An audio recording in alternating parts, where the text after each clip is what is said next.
حضور داتا صاحب علیہ الرحمہ ان کی بات سے اگر ہم پڑھیں تو انہوں نے حضور پاک صلی اللہ علیہ وآلہ وسلم کی اتباع کا درس دیا۔ آپ نے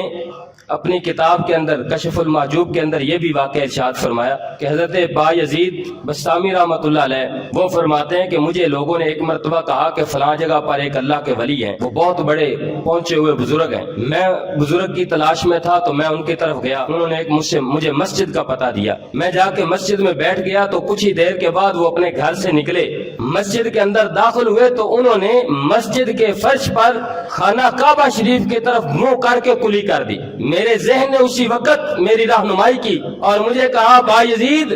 یہ اللہ کا ولی نہیں ہو سکتا، یہ شخص اللہ کا ولی نہیں ہو سکتا،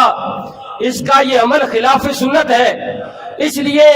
کہ عزت کا مقام خانہ کعبہ شریف جو ہے اس کی طرف جو رخ کر کے تھوکتا ہے، جو اس کی طرف رخ کر کے اس کی بے ادبی کرتا ہے، فرمایا یہ اولیاء کی شان نہیں ہو سکتی، یہ تو کسی عام مسلمان کو بھی زیب نہیں دیتا، لہذا یہ اللہ کا ولی نہیں ہو سکتا، اس کا یہ عمل خلاف سنت ہے۔ اگر یہ اللہ کا ولی ہوتا تو اللہ رب العزت اپنی رحمت سے اس کو اس گناہ سے پاک رکھتا، اس کو بچا لیتا، اس کا خلاف سنت عمل یہ بتا رہا ہے کہ یہ اللہ کا ولی نہیں۔ میں وہاں سے واپس لوٹ آیا، وہ لوگ اس بات سے سبق حاصل کریں جو پیر بھی پکڑتے ہیں،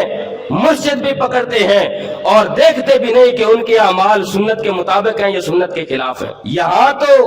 ایک راحت والا عمل ہے اور خلاف سنت عمل ہے، تو اس کو دیکھ کر حضرت بایزید رحمۃ اللہ علیہ نے فرمایا کہ یہ بندہ اللہ کا ولی نہیں ہو سکتا۔ بتاؤ وہ شخص